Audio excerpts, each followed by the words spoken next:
Hello बच्चों, I hope आप लोग बहुत बढ़िया हो गए। तो बच्चों, जो भी मैंने आयंस वगैरह का तुम्हें रिवाइज़ करने के लिए बोला था, आई होप आप लोगों ने रिवाइज़ कर लिया होगा। अगर नहीं किया तो प्लीज़ कर लेना, क्योंकि आयंस का इस चैप्टर में काम होने वाला है। ठीक है बच्चों। तो बच्चों, अब आज हम बात करने वाले हैं मेटल्स की फिजिकल प्रॉपर्टी की। लाइक मेटल किस तरह से दिखते हैं, उनकी क्या क्या फिजिकल प्रॉपर्टी है ना, कि लाइक मेनली उनका बाहरी रंग रूप कैसा है, वो कैसा कैसा परफॉर्म करते हैं, कुछ इस तरह की हम बातें देखने वाले हैं। ठीक है बच्चों। तो सबसे पहले लस्टर, कि लाइक जो भी मेटल्स वगैरह होते हैं ना, वो लस्ट्रस होते हैं, यानी कि मेटल थोड़े चमकीले होते हैं। जैसे कि तुमने गोल्ड वगैरह को देखा होगा, आयरन को देखा होगा, कॉपर को देखा होगा, कि जनरली मेटल कैसे होते हैं, थोड़े चमकीले तरीके के होते हैं। उसे क्या बोलते हैं? लस्ट्रस। ठीक है बच्चों। और इसका एग्जांपल क्या होगा? गोल्ड, सिल्वर, कॉपर है ना। जनरली कितने चमकीले चमकीले मेटल होते हैं, है ना, कि कितने लस्ट्रस होते हैं, कितने शाइनी होते हैं। लाइक तुम्हारा प्लेटिनम हो गया, कितना शाइनी सरफेस होता है ना। तो लाइक मेटल होते हैं हमारे लस्ट्रस। और एग्जाम्पल हो गया आयरन, कॉपर, गोल्ड, है ना। कितने ज़्यादा हार्ड होते हैं, पिचक जाते हैं क्या? ऐसे नहीं पिचकते ना। तो बच्चों बस, तो मेटल कैसे होते हैं? Generally hard. बच्चों, इनके अंदर कुछ एक्सेप्शन भी होते हैं। अब इतने ज़्यादा मेटल हैं तो इसके अंदर एक दो एक्सेप्शन भी हो जाती हैं, कि लाइक वो थोड़ा अलग प्रॉपर्टी शो करते हैं, कि लाइक ठीक है। तो इसके अंदर एक्सेप्शन क्या हो गया बच्चों? Potassium, sodium, lithium. बच्चों, ये ऐसे मेटल हैं कि इतने ज़्यादा सॉफ्ट होते हैं कि नाइफ से कट भी जाते हैं। तुम इन्हें नाइफ से कट करोगे ना तो ये कट हो जाते हैं। ठीक है, जैसे चाकू से तुमने इनको काटने की कोशिश करी तो कट जाते हैं ना। तो ये हो गया एक्सेप्शन। जर्नली मेटल कैसे होते हैं? बहुत सारे मेटल होते हैं हार्ड, बट कुछ दो तीन मेटल ऐसे हैं जो सॉफ्ट होते हैं। वो कौन से हैं? Potassium, sodium, lithium.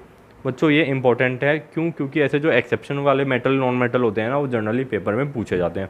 ठीक है। फिर बच्चों बात कर लेते हैं स्टेट की। लाइक मेटल सॉलिड होते हैं, लिक्विड होते हैं, गैस होते हैं। बच्चों, हमें मालूम है मेटल जनरली कैसे होते हैं। Metal generally exist in solid form, कि मेटल जनरली सॉलिड फॉर्म में होते हैं। सॉलिड समझते हो ना, सॉलिड, लिक्विड, गैस, जो हार्ड टाइप के है ना।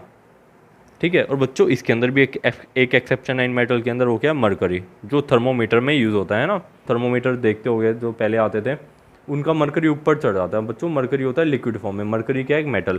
ठीक है बच्चों। जनरली मेटल कैसे फॉर्म में होते हैं? सॉलिड में। बट मरकरी एक एक्सेप्शन है, जो जनरली किस फॉर्म में होता है? लिक्विड फॉर्म में होता है ना बच्चों। और मरकरी कहाँ पे यूज़ होता है बच्चों? थर्मोमीटर में। ठीक है बच्चों, आगे बढ़ते हैं। बच्चों, जब भी मेटल वगैरह की बात हो ना, तुम अपने माइंड में गोल्ड को लेके आ जाना। फिर गोल्ड के हिसाब से सोचना कि गोल्ड लस्ट्रस भी होता है, शाइनी होता है ना। गोल्ड हार्ड भी होता है, सॉलिड फॉर्म में होता है। कुछ इस तरह से तुम याद करोगे तो तुम खुद से इनके पॉइंट बनाते चले जाओगे। ठीक है बच्चों। फिर बात कर लेते हैं मेलिएबिलिटी की, कि metals are malleable, that means they can be beaten into thin sheets. कि बच्चों, मेटल ना जनरली मेलिएबल होते हैं। मेलिएबल मतलब कि उनको अगर हम हैमर वैमर से ठोके हुए ना, तो वो जनरली थिन शीट में, पतली शीट में कन्वर्ट हो जाते हैं। जैसे तुमने देखा होगा कि हमारे जो मिठाइयों वगैरह पे सिल्वर की प्लेट होती है, वो कितनी ज़्यादा पतली होती है ना। तो मेटल की प्रॉपर्टी होती है कि अगर तुम उनको लाइक हैमर वगैरह से, लाइक उन पे मारते जाओगे हैमर वगैरह, तो पतली शीट्स में कन्वर्ट हो जाते हैं, थिन शीट्स में, है ना। जैसे आयरन वगैरह की देखते होगे तुम, कितनी थिन शीट में कन्वर्ट हो जाते हैं। तो उसी बोलते हैं मेलेबिलिटी, कि मेटल जनरली थिन शीट्स में कन्वर्ट हो जाते हैं। गोल्ड, सिल्वर जनरली बहुत ज़्यादा मेलिएबल मेटल होते हैं, कि इनको बहुत ज़्यादा थिन शीट्स में कन्वर्ट किया जा सकता है। फिर बात कर लेते हैं डक्टिलिटी की। मेटल बच्चों कैसे होते हैं? जनरली डक्टाइल होते हैं, यानी कि इसका मतलब दे can be drawn into thin wires, कि मेटल जितने भी होते हैं जनरली उनको थिन पतली वायर्स के अंदर कन्वर्ट किया जा सकता है। ठीक है, कि लाइक हैमर वगैरह का यूज़ करके या इक्विपमेंट्स का यूज़ करके उनको पतली पतली वायर्स के अंदर कन्वर्ट किया जा सकता है। ठीक है बच्चों। और बच्चों, तुम्हें मालूम है गोल्ड इतना ज़्यादा डक्टाइल होता है कि हम 1 ग्राम गोल्ड से ना 2 किलोमीटर लंबी तार बना सकते हैं, लंबी वायर बना सकते हैं। ठीक है बच्चों। तो गोल्ड इतना ज़्यादा डक्टाइल होता है, इतनी ज़्यादा उसकी डक्टिलिटी की प्रॉपर्टी होती है कि हम 1 ग्राम गोल्ड से 2 किलोमीटर लंबी वायर बना सकते हैं। ठीक है बच्चों। फिर बात करते हैं डेंसिटी की। बच्चों, मेटल्स की ना जनरली हाई डेंसिटी होती है। हाई डेंसिटी मतलब उनका मास वगैरह इतना ज़्यादा होता है कि वो जनरली तुम्हारा पानी के अंदर चले जाते हैं। जैसे मान लो तुमने कोई पानी की बाल्टी के अंदर एक तुम प्लास्टिक को डाल रहे हो, शायद वो प्लास्टिक ऊपर तैर जा रहा है ना, कि नहीं नीचे ना जाए।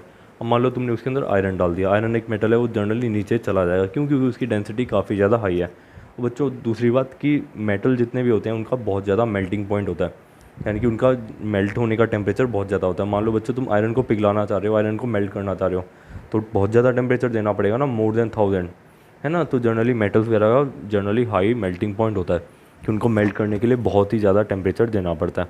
ठीक है बच्चों। इसके अंदर भी एक एक्सेप्शन है, वो क्या? Gallium and caesium. इनका बच्चों लो मेल्टिंग पॉइंट होता है। मालूम है, इतना ज़्यादा लो मेल्टिंग पॉइंट होता है कि अगर तुम इन्हें अपने हाथ पे रखोगे ना तो ये पिघल जाएंगे, यानी कि हमारा बॉडी टेम्परेचर इनके मेल्टिंग पॉइंट से ज़्यादा होता है ना। कि जैसे हमने मान लो इनके अपने हाथ पे रखा तो ये पिघलना, मेल्ट करना स्टार्ट कर देंगे। फिर बात कर लेते हैं conductor of heat and electricity की।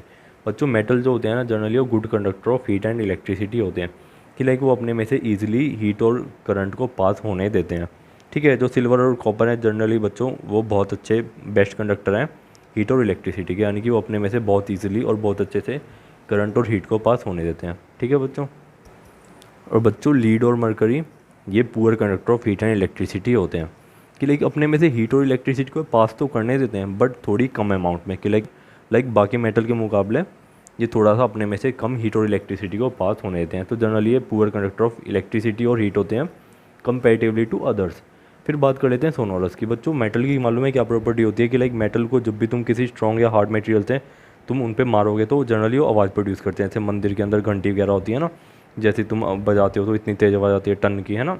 या तुम्हारी स्कूल में जो बेल वगैरह होती थी पहले, उनको तुम हार्ड सब्सटेंस से वो मारते थे तो आवाज़ प्रोड्यूस होती थी, सोनोरस।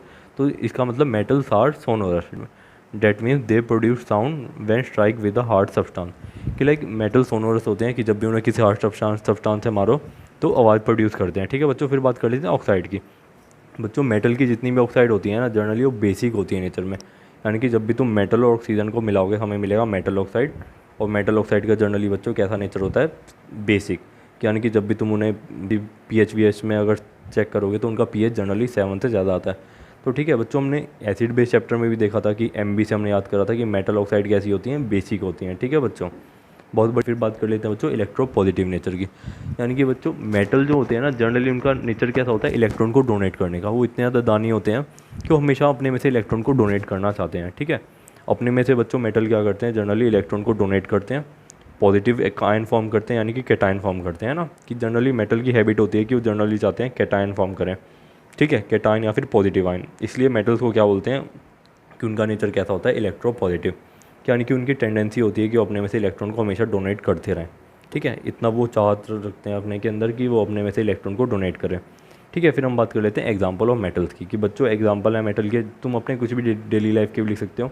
हमने वही कुछ डेली लाइफ के उठा लिया, जैसे एलुमिनियम हो गया, आयरन हो गया, गोल्ड हो गया, सिल्वर हो गया, platinum, copper, zinc, etcetera etcetera. तुम कुछ भी लिख सकते हो मेटल के, तो आई होप तुम्हें एग्जाम्पल मालूम ही होंगे।